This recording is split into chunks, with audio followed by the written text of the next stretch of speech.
नमस्कार मित्रों, desire points channel के एक नए वीडियो लेक्चर में मैं हूं अमित दुबे। और आज के इस वीडियो लेक्चर में हम क्लास 9th इंग्लिश बिहीव की पोएम के 4th चैप्टर का अध्ययन कर रहे हैं, जिसका नाम है the lake Aizawl of Innisfree. इसके लेखक हैं विलियम बटलर ईट्स।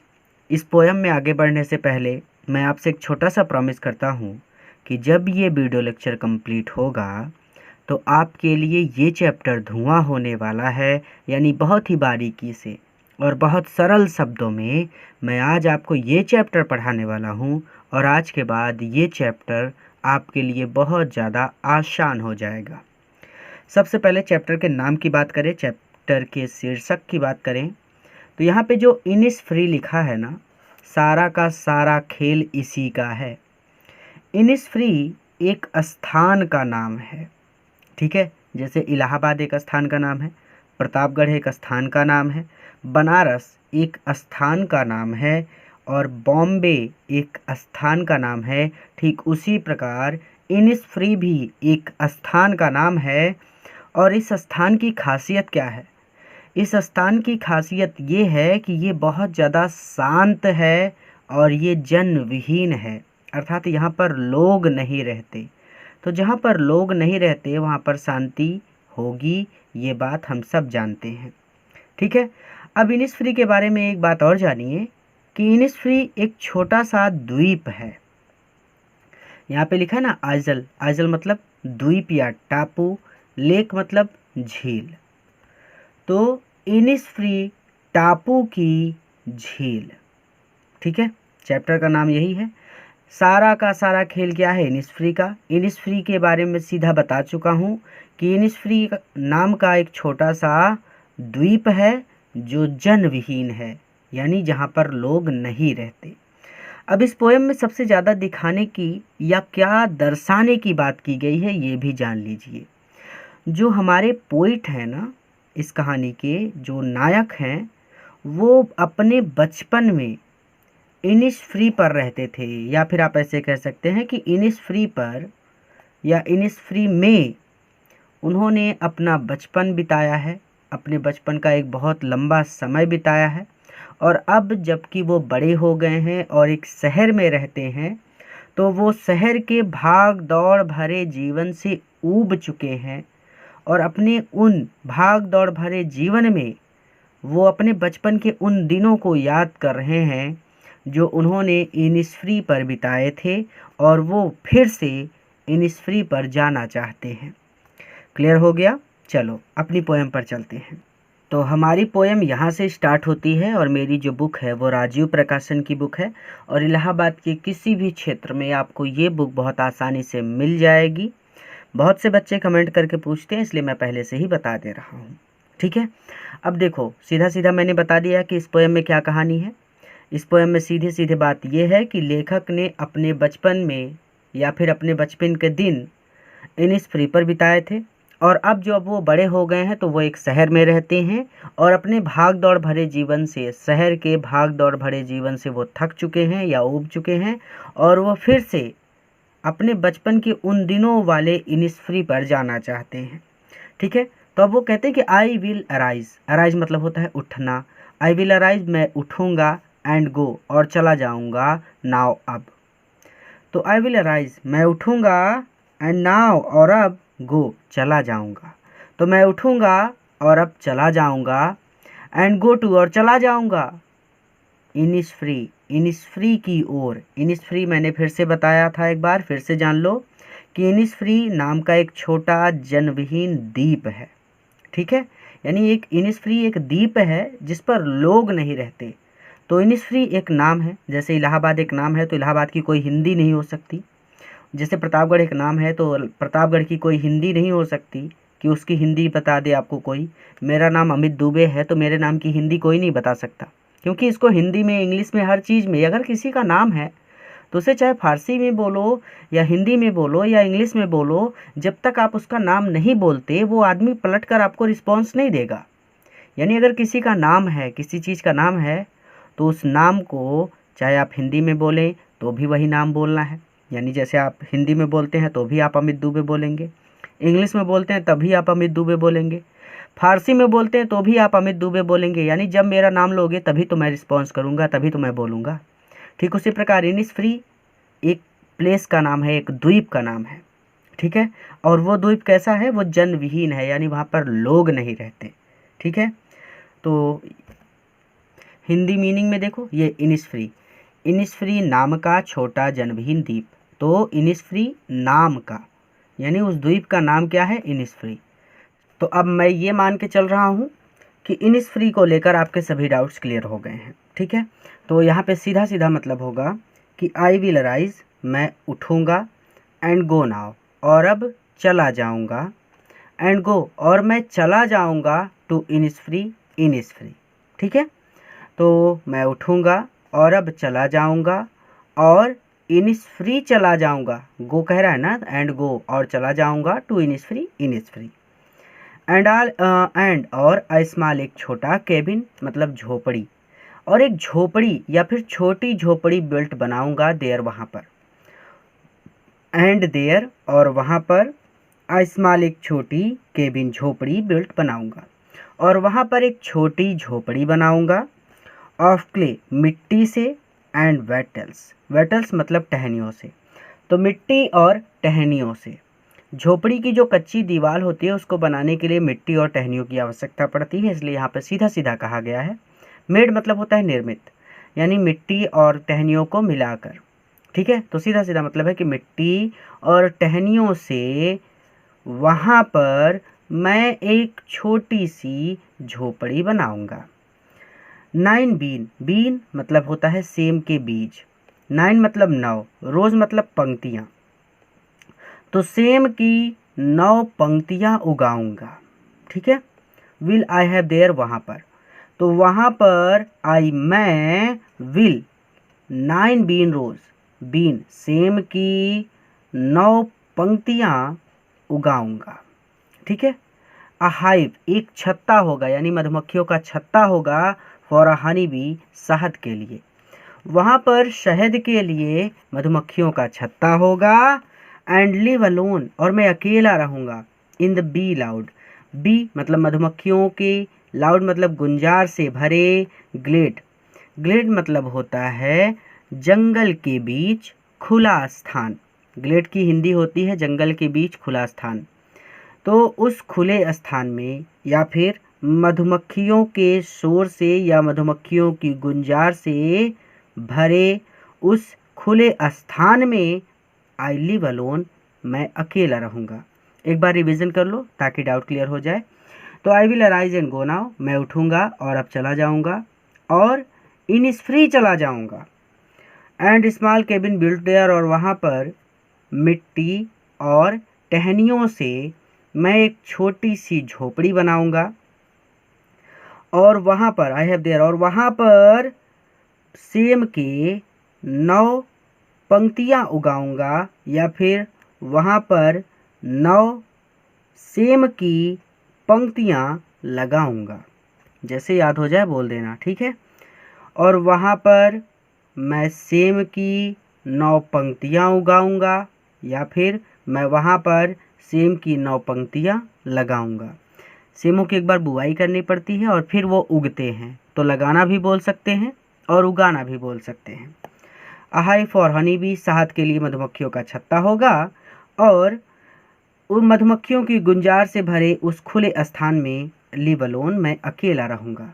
जब अकेले रहेंगे तो इनको वहाँ पर शांति मिलेगी।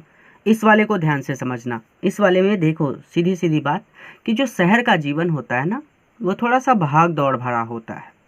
शहर में आप हमेशा अस्त व्यस्त रहते हैं, लेकिन गांव की जीवन की तुलना करें अगर शहर के जीवन से, तो गांव में बड़ा सुकून होता है, शांति होती है। तो वही चीज़ यहाँ पे कह रहे हैं कि and I shall have some peace there, ये शहर में रह रहे हैं तो ये कह रहे हैं जब मैं इनिसफ्री चला जाऊँगा ना, तो आई शैल हैव, मेरे पास होगा, सम पीस, कुछ पीस होगा, कुछ शांति होगी, मतलब मैं वहाँ पर शांति से रहूँगा, या फिर मैं वहाँ पर शांति का अनुभव करूँगा।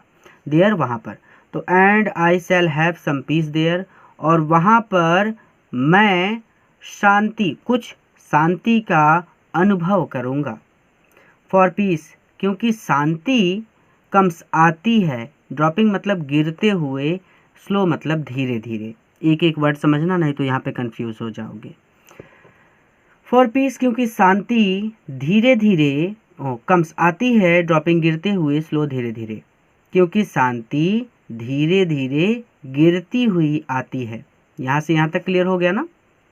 पहले पढ़ लो इतना, क्योंकि शांति धीरे धीरे गिरती हुई आती है। कम मतलब आना, ड्रॉप मतलब गिरना, स्लो मतलब धीरे धीरे। अब इस आगे वाले को समझो, फिर जोड़ना, इसको कैसे जोड़ना है मैं बताता हूँ। देखो, ड्रॉपिंग मतलब गिरना, फ्रॉम द व्हील्स, व्हील्स मतलब होता है आवरण, ठीक है, आवरण या फिर कवर कह सकते हैं। तो जैसे आप कॉपी के ऊपर कवर चढ़ाते हैं ना, बुक के ऊपर कवर चढ़ाते हैं, तो वो एक तरह से कवर होता है, एक आवरण होता है जो आपकी बुक को गंदा होने से बचाता है। तो उसी कवर को दूसरे यानी कवर का एक पर्यायवाची शब्द है ये व्हील्स, ठीक है। तो गिरती है फ्रॉम द व्हील्स, आवरण से, ऑफ द मॉर्निंग, सुबह के। तो मॉर्निंग मतलब सुबह के, व्हील्स मतलब आवरण से, ड्रॉप मतलब गिरती है। तो अब बच्चा एक बात ध्यान से समझो यहाँ पे, कि यहाँ पे भी ड्रॉपिंग है, यहाँ पे भी ड्रॉपिंग है। ड्रॉपिंग का मतलब होता है गिरना। तो अब इसको ऐसे पढ़ना है, फॉर पीस क्योंकि शांति सुबह के आवरण से, स्लो धीरे धीरे गिरती हुई आती है। इस वाले ड्रॉप को मैंने छोड़ दिया क्योंकि दोनों ड्रॉप का मतलब है गिरना, और गिरना केवल एक ही बार बोलना है, बार बार नहीं बोलना है। क्योंकि शांति सुबह के आवरण से धीरे धीरे गिरती हुई आती है, वेयर वहाँ पर जहाँ पर क्रिकेट झिंगूर सिंग्स गाते हैं। तो जहाँ पर झिंगूर गाते हैं वहाँ पर शांति सुबह के आवरण से धीरे धीरे गिरती हुई आती है। क्लियर हो गया? देयर्स मिडनाइट, मिडनाइट मतलब होता है मध्य रात्रि, ठीक है। ऑल अ ग्लिमर, ग्लिमर मतलब होता है मंद प्रकाश। तो देयर वहाँ पर, मध्य रात्रि में या फिर आधी रात को, ऑल अ ग्लिमर मंद प्रकाश होता है, ठीक है। तो वहाँ पर मध्य रात्रि में मंद प्रकाश होता है। एंड नून और दोपहर के समय, अ पर्पल, पर्पल पर्पल मतलब होता है बैगनी, लेकिन यहाँ पे गुलाबी से मतलब है, क्योंकि पर्पल ग्लो जब हम बोलेंगे तो ग्लो का मतलब होता है दीप्ति से, ये वाला दीप्ति, ठीक है। यानी दोपहर का जो समय होता है ना, वो थोड़ा सा चमकीला होता है। इसका कहने का मतलब यहाँ पे ये है कि वहाँ पे जो खुला स्थान है, वो जो जंगल है, वहाँ पे जो एकांत है, वहाँ पे दोपहर के समय थोड़ा सा गुलाबी दीप्ति होती है, यानी थोड़ा सा चमकीला माहौल होता है, ठीक है। तो पर्पल ग्लो, आप पर्पल ग्लो को बोलेंगे गुलाबी दीप्ति, बैगनी दीप्ति मत बोलना, ठीक है। पर्पल का मतलब समझने लगो, गुलाबी दीप्ति होती है। एंड नून और दोपहर के समय, अ पर्पल ग्लो, एक गुलाबी दीप्ति होती है, या फिर दोपहर के समय गुलाबी दीप्ति होती है। एंड इवनिंग और शाम के समय, फुल ऑफ आकाश भरा होता है, लाइनेट लिनेट पक्षी के विंग्स पंखों से।